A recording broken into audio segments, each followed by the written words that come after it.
안녕하세요. 비트코인 시장 요즘 정말 뜨거운데요. 최근 움직임 많이 궁금하셨죠? 네, 안녕하세요. 저희가 2025년 6월 말부터 7월 초까지 이 중요한 시기에 뉴스랑 데이터를 싹 모아서 분석해 봤습니다. 자, 그럼 지금부터 좀 더 깊게 들어가 볼까요? 좋습니다. 우선 현재 가격부터 좀 봐야겠죠. 지금 대략 10만 6,714달러. 네, 그 근처에서 움직이고 있어요. 아, 10만 6천 달러 후반대군요. 네. 근데 오늘 하루만 봐도 최고가는 10만 7,937달러, 또 최저가는 10만 6,687달러였거든요. 와, 하루 변동폭이 1000달러가 넘네요. 꽤 크네요. 그렇죠. 그만큼 아직은 좀 변동성이 있다는 거죠. 그렇군요. 그럼 최근 며칠간의 흐름을 보면 아까 말씀하신 가격대, 그러니까 10만 6,500달러에서 한 10만 8,000달러, 이 사이를 계속 오가는 그 흔히 말하는 박스권 움직임? 뭐 이렇게 봐도 될까요? 네, 정확합니다. 특히 그 10만 7천 달러 선 부근에서 어느 정도 좀 지지를 받으려는 모습, 이게 좀 눈에 띄죠. 그게 차트상으로는 어떤 의미가 있는 건가요? 네.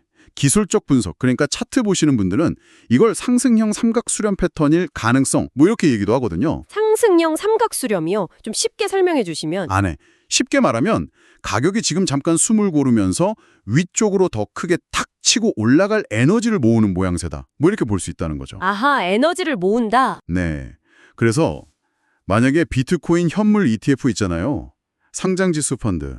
여기로 돈이 계속 꾸준히 들어와 준다면 위로는 11만 2천 달러에서 12만 달러 선까지도 한번 도전해 볼 수 있다. 이런 전망이 나오는 겁니다. 와, ETF 자금 유입이 그렇게 중요한 거군요. 네, 여기서 특히 주목할 점이 바로 그거예요. 기관 투자자들. 기관들이요? 네, 미국 현불 비트코인 ETF만 봐도 지난주에만 거의 22억 달러.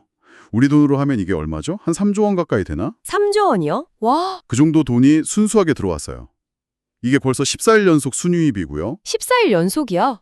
대단하네요. 네, 올해 들어서만 누적으로 보면 거의 149억 달러, 한 20조 원 넘는 돈이 ETF를 통해서 비트코인 시장으로 흘러 들어온 거예요. 이야, 기관 자금이 정말 무섭게 들어오네요.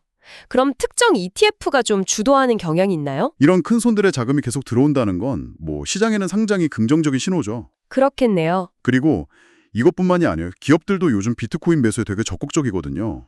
기업들도요? 어떤 소식이 있었죠? 네, 그 마이크로 스트래티지라고 유명하잖아요. 아, 네네. 계속 사들이는 회사. 맞아요. 거기가 최근에 또 샀어요. 한 5억 3천만 달러어치 4,980개를 추가로 매수해서요. 이제 총 보유량이 거의 60만 개 가까이 돼요. 60만 개요? 와, 현재 가치로 따지면 이게 한 640억 달러?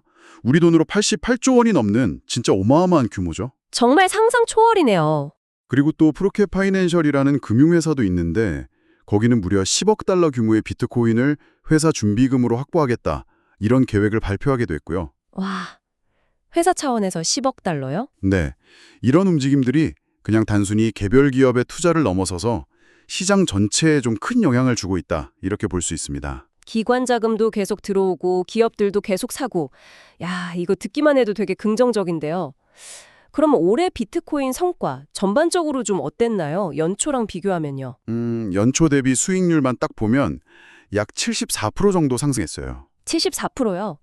와, 많이 올랐네요. 네, 연초에 한 9만 9천 달러 그 정도였는데 한때 11만 2천 달러까지 갔다가 지금은 조금 조정을 받고 있는 거죠. 아, 최고점 대비해서는 좀 내려온 상태군요. 그렇죠. 물론 최근에는 미국 주식시장이 워낙 강해서 주식 쪽 상승세가 더 강하긴 했어요. 그래도 비트코인도 뭐 상당한 성과를 보여준 거죠. 네, 74%면 대단한데요. 현재는 아까 말씀하신 대로 10만 7천 달러에서 10만 8천 달러 이 사이에서 좀 다지기를 하고 있다 이렇게 표현하는데요. 다지기요? 네, 가격이 이제 다음 방향을 정하기 전에 잠시 좀 힘을 모으는 구간 뭐 이렇게 이해하시면 될 것 같아요. 그럼 이 다지기 이후가 정말 중요하겠네요. 단기적으로는 어떤 점을 좀 봐야 할까요? 리스크 같은 거요. 네, 단기적으로는 이 가격대를 확실히 뚫고 올라가느냐 아니면 다시 한번 주요 저항선, 그러니까 매물이 많은 가격대에 부딪혀서 밀리느냐 이게 관건이죠. 아, 위냐 아래냐 기로에 서 있군요. 그렇죠. 그래서 리스크, 즉 가격 변동 가능성은 항상 염두에 두셔야 합니다. 오늘 하루만 봐도 가격이 1,000달러 넘게 왔다 갔다 했잖아요. 네. 맞아요. 투자를 생각하신다면 뭐 이런 변동성은 당연히 좀 감수해야 할 부분입니다. 그렇군요. 그럼 중기적인 관점에서는 좀 어떨까요? 아까 말씀하신 ETF 자금 유입이나 기업 매수 같은 이런 긍정적인 요인들이 계속 좀 힘을 받을까요? 네, 중기적으로 본다면 여전히 좀 긍정적인 시각이 우세한 것 같아요. 아, 다행이네요. 꾸준한 ETF 자금 유입, 또 기업들의 매수세, 이런 것들이 가격을 좀 지지해 줄 가능성이 높다고 보는 거죠. 네네.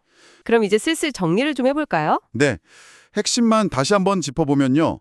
단기적으로는 지금 가격대 10만 7천에서 10만 8천 달러 사이, 여기서 어떻게 움직이는지 잘 봐야 하고요. 네, 박스권 움직임 주시. 그렇죠. 중기적으로는 ETF 자금 유입하고 기업들 매수가 여전히 중요한 상승 동력으로 작용할 가능성이 높다. 기관 수요가 핵심이군요. 네. 그리고 더 길게 보면 기관들의 비트코인 채택이 계속 이렇게 확산되면 뭐 15만 달러 이상까지도 갈 수 있다, 이런 분석들도 나오고 있습니다. 와, 15만 달러요?